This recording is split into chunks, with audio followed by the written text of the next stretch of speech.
Welcome. So today I'm going to go over how you can replicate Canva's billion-dollar SEO strategy for your business. If you don't know, Canva has a market cap, or it's worth over $26 billion. So they're a very, very big company. And what they do essentially is they're a platform that allow you to design stuff, do things like this, right? For Facebook, for Instagram, YouTube thumbnails, anything related with design, okay?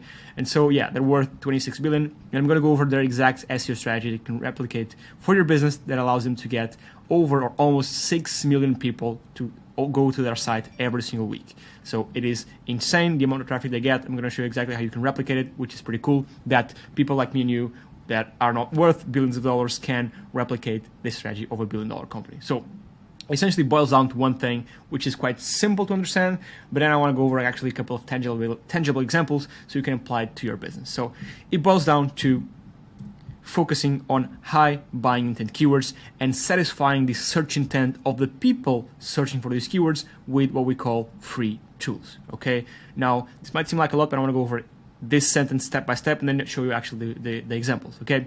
So, buying intent keywords, right? What are buying intent keywords? I'm going to give you two examples. One is the iPhone repair shop example, which I give all the time. Let's say I have an iPhone repair shop, right? People come into my shop to repair their iPhone, right? But first they have to come into my site, right? They come into my site, right? And then they come into my shop to repair their iPhone. Now, people can come into my site by searching on Google for how to repair an iPhone. Or they can come into my site by searching for where or how much does it cost to repair an iPhone. Now, let's say this keyword, how, has 10,000 searches per month, and these two keywords, where or how much, have only 1,000, right? One might think to target this right here because it has more searches, it is in line with people wanting to pay me for my business. But the thing is that you do not want to focus on traffic. You want to focus on buying intent, right? And the buying intent for these keywords right here, where can I repair my iPhone, or how much does it cost to repair an iPhone, is much higher than the buying intent for how. Because someone searching for how, we can assume, we can extrapolate that most likely they want to do it themselves. While someone searching for where or how much, most likely they want to pay someone to do it for them. Okay, so this is the very first example of what a buying intent keyword is, right? A high buying intent keyword is. And I'm going to give you an example of Canvas in specific, but I think this example is great to understand what buying intent is. And so if you draw out a keyword matrix where in the y-axis we have BI, which is the buying intent, and in the x-axis we have traffic, and of course the higher the traffic, usually the higher the competition, and you have your list of keywords you want to rank for. So you have a list of 10 keywords. You're going to start to populate them here, right, in your keyword matrix, right? And you do not want to go for keywords here, nor here, but you do want to go for keywords here and here in these two quadrants, right? Because these two quadrants have high buying intent. Keywords with high buying intent are placed here, right? And so, again, this keyword, how to repair an iPhone, maybe it's here, right? A lot of traffic, great keyword to target, but it has a low buying intent. It's preferable to, even if a keyword only has one search per month, but if that one search is from someone that actually wants to buy, you should want to target this keyword. So you want to go for high buying intent keywords. Now, what does Canva do with this, right? They target high buying intent keywords, right? But so they rank pages for these high buying intent keywords, so keywords that when people search for them, they're ready to buy, right? Where can I repair my iPhone? How much does it cost to repair an iPhone? I want to give my money to someone to repair the iPhone for me, right? Or for example, let me give you another example. Let's say, for example, I have an alternative to Shopify. Shopify allows you to create online stores, but I have an alternative to it, right? Good keywords that I should be ranking for would be, for example, Shopify alternative, right? Or affordable Shopify alternative, right? Because if I rank my site for these keywords, right, I'm ranking for keywords that have high buying intent. They're looking for an alternative to a tool they already use. And here they give me the pain point, affordable, because maybe Shopify is too expensive for them. They want a more affordable solution for a product they already use, and they're looking for an alternative. They're looking to pay someone for an alternative, right? So again, these are high buying intent keywords for this other niche, right? So hopefully this is making sense now. Now, of course, you want to target these keywords, you want to rank for these keywords, but what type of content do you want to rank for these keywords? Now, what Canva is doing to satisfy the search intent of these keywords they want to rank for is leveraging free tools. What's this, right? So let me go over here to, actually, the traffic is even bigger, right, for Canva, because I was just on the /create page, so it's even bigger right here. Let me just show you as it's loads. So it's 200 million per week. It's insane, right? Now, the reason why I put /create is because if you go to /create on Canva, you get a list of all of these free free tools, free wallpaper maker, free t-shirt maker. If I go here to Canva, to Ahrefs, click on top pages, right? Again, I'm on the /create directory. So all the pages here will have /create. So all these are free tools, right?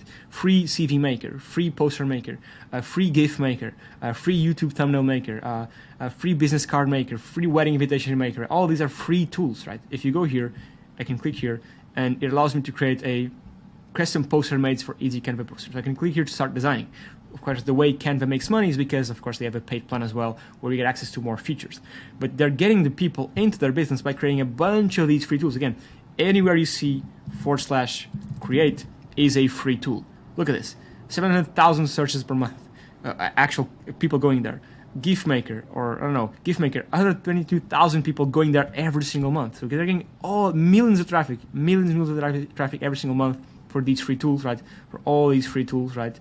And then, of course, if you know Canva's business plan, they charge you for extra features, okay? And so again, they're satisfying the high buyer search intent because someone is searching for GIF Maker, right? This page ranks for, let me see the keywords this ranks for. This ranks for high buying intent keywords. GIF Maker, make a GIF, how to make a GIF, create a GIF. So people searching for this want to do that something, want to do the action of making a GIF, right? And Canva satisfies that search intent by offering them a free tool that allows them, just with a click of a button, to create a GIF, okay?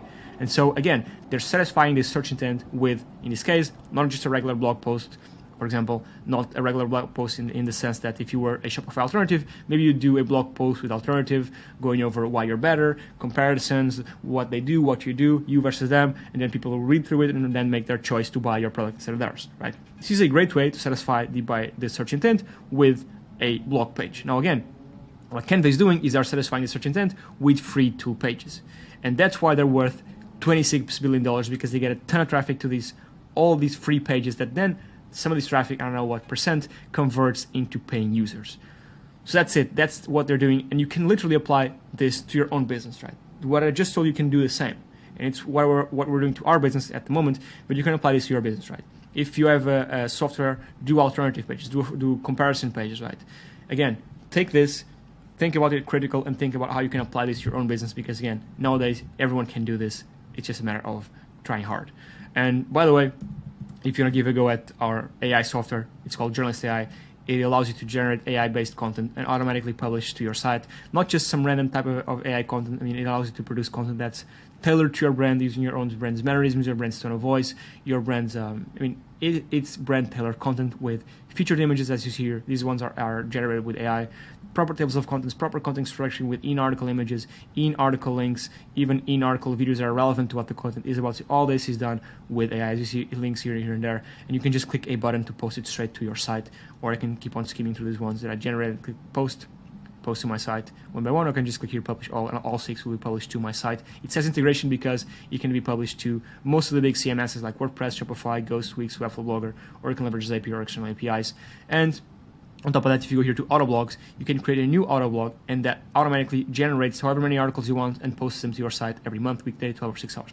Most people just do 5 every week, so Monday through Friday. So again, the AI right here, Journalist AI, connects with your site, and it automatically generates and publishes content, all these blog posts, to your site on autopilot. Now, on top of that, you can also go here to indexers and automatically index the content on Google. So as soon as an article is posted to your site, we are going to automatically submit it to Google for fast indexing. And you can also set up social media automation. So as soon as an article is posted to your site, we automatically take it and syndicate it to all your social media platforms like LinkedIn, Twitter, which is now called X, and Facebook. On top of that, you can also make it so that the AI does the keyword research for you. So automatically does the keyword research and then generates content based off of those keywords. So all this automated for you. Let me just show you real quick here how the keyword monitors work. You just add your site, add your country, add your language, and the AI will give you a list of keywords you can target. And then, of course, you can have the AI produce content based off of these keywords.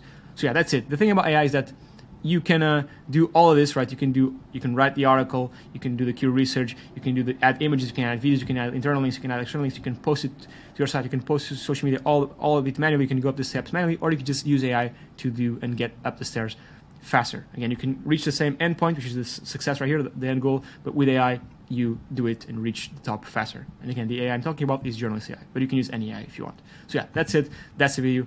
Thank you for watching, and I'll catch you on the next one. Cheers.